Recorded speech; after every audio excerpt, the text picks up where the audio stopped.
Good morning, students. Today we are going to start our second book, Microeconomics. Microeconomics start करने से पहले हम लोग थोड़ा सा टॉपिक रिवाइज करेंगे जो हमने ऑलरेडी पहले कर लिया था. What economics? इकोनॉमिक्स क्या है? हिंदी में कहते हैं इसको अर्थशास्त्र. क्या होता है? स्टूडेंट्स, कोई डिफिकल्ट सब्जेक्ट नहीं है, कोई डिफिकल्ट इसकी डेफिनेशन नहीं है. कॉमन सा वर्ड है जो हम लोग हर घर में यूज करते हैं. हर छोटा बच्चा इसको यूज करता है. यानी कहने का मतलब घर का हर फैमिली मेंबर इस वर्ड को यूज करता है. बट बात यह है कि हम लोग इकोनॉमिस्ट की तरह उस वर्ड को डेफिनेशन में कन्वर्ट नहीं कर पाते हैं. मान लीजिए आपने छोटे से बच्चे को 1 रुपया दिया और वो बच्चा दुकान पे जाता है, एक शॉपकीपर के पास जाता है 1 रुपया लेकर. 3-4 दुकानें हैं. अब एक दुकानदार कहता है कि मैं आपको 1 रुपये में 5 टॉफियां दे दूंगा. दूसरा दुकानदार कहता है कि मैं आपको 1 रुपये में 7 टॉफियां दे दूंगा. तीसरा दुकानदार कहता है कि मैं आपको 1 रुपये में 8 टॉफियां दे दूंगा. अब बच्चा है तो यहां पे एक सोच समझ के डिसीजन लेगा कि मुझे क्या करना है. तो नेचुरली बात है वो 1 रुपये से कितनी टॉफियां लेगा? 8 टॉफियां लेगा. उसको भी ये मालूम है कि मुझे 1 रुपये से 8 टॉफियां लेने से सेटिस्फेक्शन क्या आएगी? ज्यादा आएगी. यानी क्या किया उसने? अपने 1 रुपये का बड़ा अच्छी तरीके से यूटिलाइजेशन किया. Clear students? अब इसको हम प्रॉपर वे में एक डेफिनेशन में कन्वर्ट करते हैं कि इकोनॉमिक्स है क्या. बड़े ये डेफिनेशन आपके सामने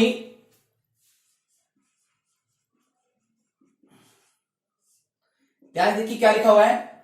refers to that science which studies human activities relating to wealth. Economics क्या है?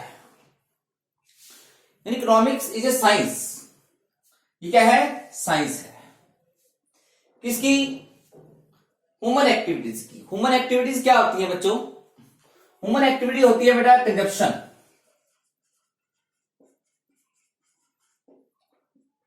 सेविंग,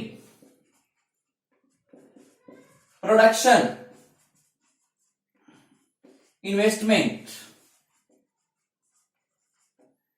ये जितनी भी ह्यूमन एक्टिविटी है हम लोग करते हैं, सारी की सारी ह्यूमन एक्टिविटीज हैं जो किससे रिलेटेड होती हैं? वेल्थ से रिलेटेड होती है, यानी धन से रिलेटेड होती है. यानी आपने कंजप्शन करना है. कंजप्शन मतलब उपभोग करना है, किसी चीज को कंज्यूम करना है, खरीदना है. क्या चाहिए आपको? वेल्थ यानी धन चाहिए. सेविंग, नेचुरल सेविंग किसमें करोगे? धन चाहिए. पैसों की सेविंग होती है, मनी की सेविंग होती है. प्रोडक्शन करना है आपको, इनपुट चाहिए. तो किससे मिलेगा?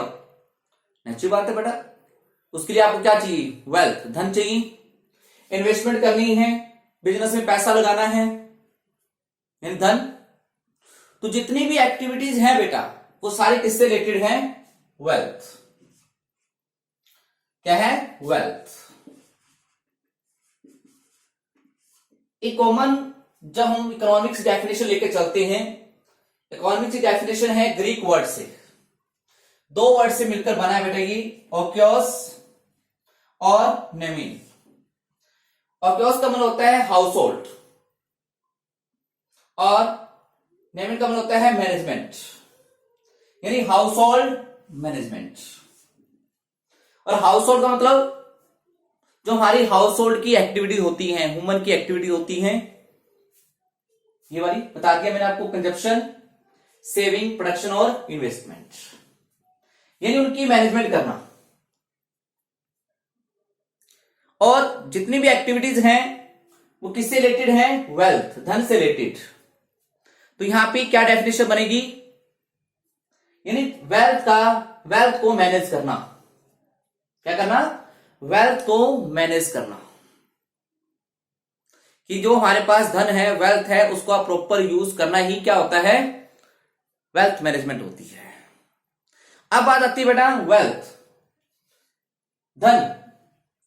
हमारे पास जो धन होता है वो हमारा क्या होता है, एक रिसोर्सिस होता है। क्या होता है, रिसोर्सिस। और जो ह्यूमन होता है, ह्यूमन की जो वांट्स होती हैं, ह्यूमन वांट्स क्या होती हैं, अनलिमिटेड होती हैं। ह्यूमन वांट्स आर अनलिमिटेड, और वो वांट्स पूरी किससे होती हैं, वेल्थ से। वो क्या होता है हमारे पास, लिमिटेड। यानी रिसोर्सेज क्या होते हैं हमारे पास, लिमिटेड। वांट्स अनलिमिटेड का मतलब क्या है कि हमारी जरूरतें कभी पूरी नहीं हो सकती। आप कोई ए व्यक्ति है, ए नाम का व्यक्ति है, उससे पूछोगे आप लोग, ए पर्सन, क्या तुम्हारे पास साइकिल है? वो कहेगा नहीं, पैदल चलता हूं लेकिन साइकिल लेना चाहता हूं। साइकिल है नहीं, साइकिल लेना चाहता हूं। कोई बी व्यक्ति है, कहते आपने पूछा साइकिल है, कहते साइकिल तो है लेकिन स्कूटर लेना चाहता हूं, जो स्कूटर उसके पास नहीं है। कोई पर्सन सी है, आपने पूछा साइकिल है, कहता है जी साइकिल क्या बड़ी बात है, 2-3 खड़ी है घर में। स्कूटर भी है लेकिन कार नहीं है, कार लेना चाहता हूं। ऐसे आपके पास कोई डी पर्सन, साइकिल भी है, बहुत रिच आदमी है, स्कूटर भी है, कार भी है, कहता है एयरक्राफ्ट नहीं है, एयरक्राफ्ट लेने की बड़ी इच्छा है। यानी कहने का मतलब पर्सन्स की, ह्यूमंस की जरूरतें पूरी नहीं होती है, उसकी इच्छाएं बढ़ती रहती हैं, कभी खत्म नहीं होती है। लेकिन ये सभी जरूरतें किससे पूरी होती हैं, वेल्थ। यानी इन जरूरतों को, इन वांट्स को पूरा करने वाला रिसोर्सेज क्या है, वेल्थ। और वेल्थ के यूजेस क्या हैं, अगर हम बात करें कि जो वेल्थ है एक तो लिमिटेड है, प्लस इसके यूजेस क्या है, अल्टरनेटिव यूजेस है। क्या है, अल्टरनेटिव, एक से ज्यादा यूजेस हैं। यानी धन आपने देखा साइकिल खरीदने में भी काम आ सकता है, कार खरीदने में भी काम आ सकता है, ठीक। और भी काफी जरूरतें होती है जिससे धन से पूरी होती हैं। धन हमारे पास क्या होता है बेटा, लिमिटेड होता है। तो हमारे सामने प्रॉब्लम आती है कौन सी, कि क्या करें, क्या लें। घर में धन हमारे पास लिमिटेड है, वेल्थ हमारे पास लिमिटेड है, उससे कार खरीदें, बच्चों की फीस भरें, बच्चों को कपड़े लाके दें, हैं, बच्चों की फ्यूचर में सेविंग करें, धन से क्या करें। तो सबसे बड़ी प्रॉब्लम पैदा होती है, हमें क्या करना पड़ता है, चॉइस, चुनाव करना पड़ता है। यानी डिसीजन मेकिंग क्या करनी पड़ती है, डिसीजन मेकिंग। और जो पर्सन लाइफ के अंदर सही समय पर सही डिसीजन ले लेता है वो आदमी कामयाब होता है। यानी हमारी लाइफ की सक्सेस किस पे टिकी हुई है, डिसीजन मेकिंग के ऊपर। Clear students. यानी हमें इकोनॉमिक्स क्या सिखाती है, इकोनॉमिक्स हमें यही सिखाती है, हमारी इस चॉइस की प्रॉब्लम को सोल्व करती है। यानी चॉइस को हम लोग कहते हैं इकोनॉमिक प्रॉब्लम। हर प्रॉब्लम की जड़ यही चॉइस है। और चॉइस हमें क्यों करनी पड़ी बेटा, क्योंकि हमारे पास रिसोर्सेज क्या होती हैं, लिमिटेड, लेकिन ह्यूमन वांट्स क्या होती हैं, unlimited. Then we have to make a choice, हमें चुनाव करना पड़ता है, चॉइस करनी पड़ती है। ठीक है बेटा। अब आते हैं हम प्रॉपर डेफिनेशन के ऊपर इकोनॉमिक्स की। इकोनॉमिक्स क्या है, economics is a science. Science का मतलब क्या होता है बेटा, टू नो, जानना, किसी भी चीज को सिस्टमेटिक वे में जानना साइंस है। ह्यूमन बिहेवियर की, ये ह्यूमन बिहेवियर है। Related with the allocation, allocation मतलब डिस्ट्रीब्यूट करना, बांटना, of limited resources in A such a manner that, कि अपने रिसोर्सेज को, लिमिटेड रिसोर्सेज को हम लोग साथ में क्या कहते हैं, स्कार्सिटी ऑफ रिसोर्सेज, दुर्लभता, कि रिसोर्सेज क्या होते हैं, दुर्लभ होते हैं, मतलब रिसोर्सेज की डिमांड ज्यादा होती है, सप्लाई कम होती है। तो हमने उनको ऐसे एलोकेट करना है, consumer can maximise their satisfaction, कि कंज्यूमर है, जैसे मैंने एक बच्चे की बात की थी, वो कंज्यूमर है, वो अपनी सेटिस्फेक्शन को मैक्सिमम कर ले। एक प्रोड्यूसर के पास रिसोर्सेज लिमिटेड हैं, वो अपने प्रॉफिट्स को मैक्सिमम कर ले। एंड सोसाइटी, एक कंट्री, पूरा देश के पास भी रिसोर्सेज लिमिटेड होते हैं, और उन रिसोर्सेज का यूज हम लोग कहां करते हैं, पब्लिक वेलफेयर में। यानी हम लोग अपने लिमिटेड रिसोर्सेज से एक कंट्री अपने सोशल वेलफेयर को, यानी पब्लिक के वेलफेयर को मैक्सिमाइज कर ले। ये सिखाती है हमें इकोनॉमिक्स। यानी इकोनॉमिक्स हमें क्या सिखाती है बेटा, रैशनल मैनेजमेंट, यानी अपने रिसोर्सेज को आपने बड़ा सोच समझ के यूज करना है, ये सिखाती है हमारे को इकोनॉमिक्स। तो बेटा ये था बेसिक डेफिनेशन ऑफ इकोनॉमिक्स। अब बात आती है यहां पर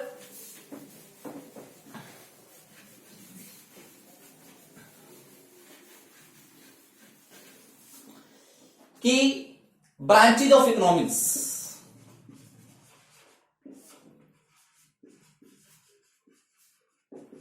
बड़ा इकोनॉमिक्स की दो ब्रांचेज हैं, कि जो भी इकोनॉमिक प्रॉब्लम होती है, डिसीजन मेकिंग होती है, वो टू लेवल पे होती है। एक होती है बेटा माइक्रो इकोनॉमिक्स, और एक होती है मैक्रो इकोनॉमिक्स। देखो, कंज्यूमर और प्रोड्यूसर, ये दो एजेंट हैं डिसीजन जो लेते हैं, जिनकी वजह से इकोनॉमिक एक्टिविटीज यानी प्रोडक्शन, कंजप्शन रन होता है, चलता है। अगर हम कंज्यूमर और प्रोड्यूसर तक डिसीजन मेकिंग करेंगे तो ये स्मॉल यूनिट है, तो हम उसको कहते हैं माइक्रो इकोनॉमिक्स। क्या कहते हैं, माइक्रो इकोनॉमिक्स। अगर हम लोग अपनी इकोनॉमिक प्रॉब्लम बड़े लार्ज स्केल पे करेंगे, पूरे देश की प्रॉब्लम का सलूशन करेंगे, पूरे देश की, तो वो बन जाता है बेटा मैक्रो इकोनॉमिक्स। यानी मैक्रो का मतलब क्या होता है बेटा, लार्ज, और माइक्रो का मतलब क्या होता है, स्मॉल।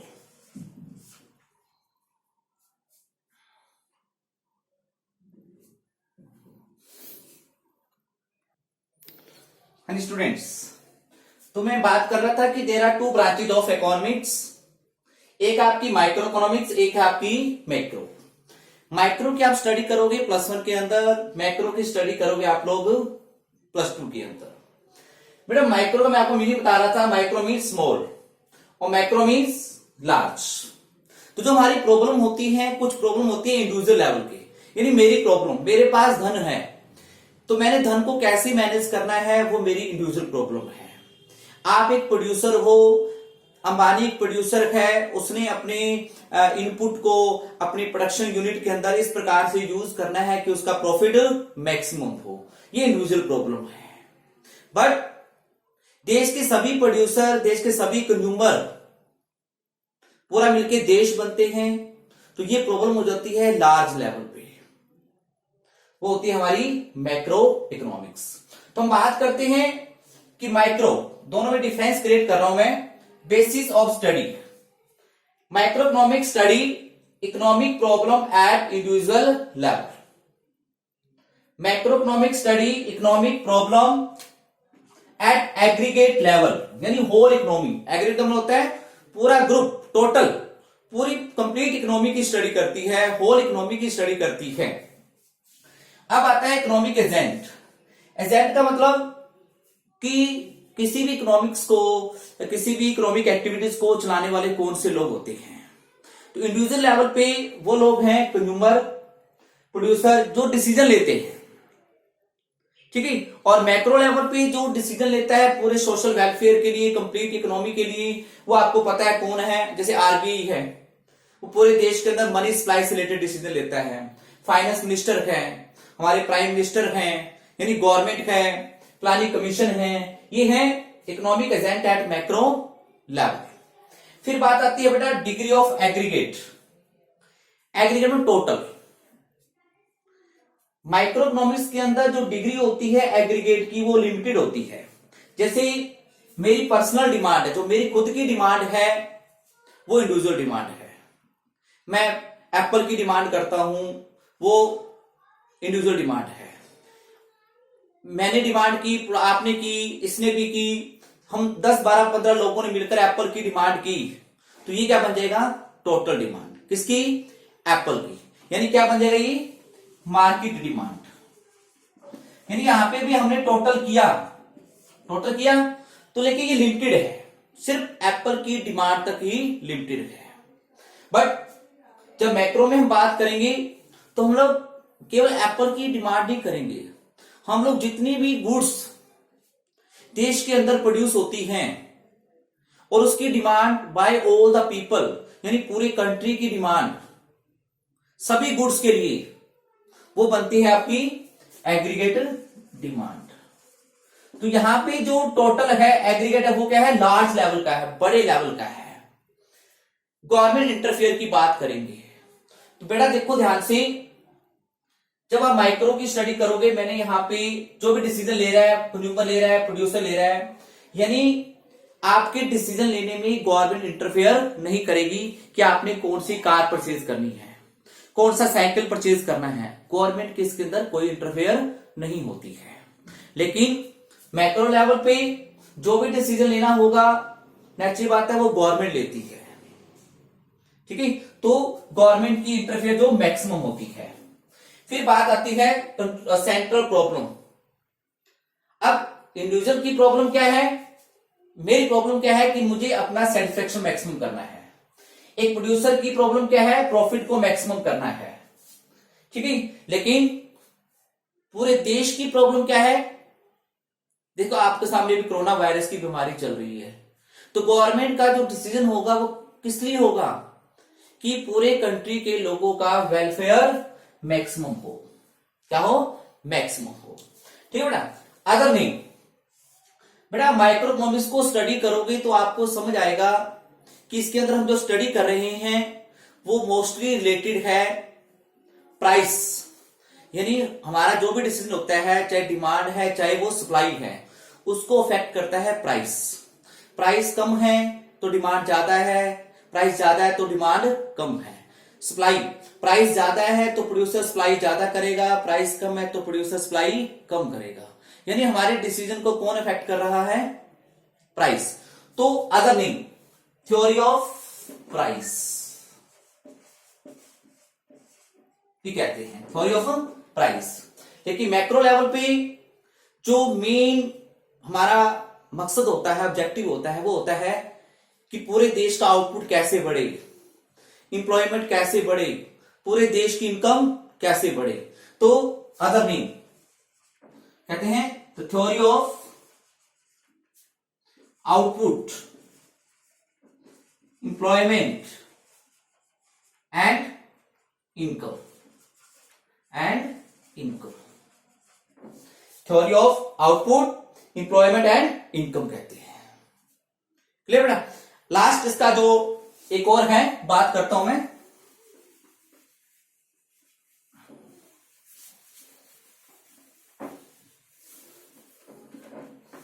वो बेसिस क्या है?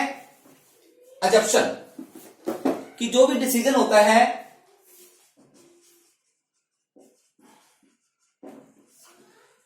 माइक्रो, कि बेटा जो भी हमारी इकोनॉमिक्स होती है, इकोनॉमिक्स के अंदर हम थ्योरी करते हैं, लॉ करते हैं, आगे पढ़ेंगे हम लोग, तो उसके अंदर क्या होता है, जब भी हम कोई थ्योरी करते हैं तो हमें कुछ बातें अज्यूम करनी पड़ती है, कुछ वेरिएबल जो मैक्रो लेवल पे तो वर्किंग होते हैं, मैक्रो लेवल पे तो काम कर रहे होते हैं, लेकिन माइक्रो लेवल पे उन वेरिएबल्स को हमें क्या मानना होता है, कांस्टेंट मानना होता है, कि वो चेंज नहीं हो रहे हैं।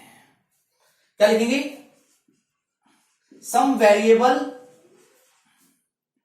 Are constant at micro level but working at macro level.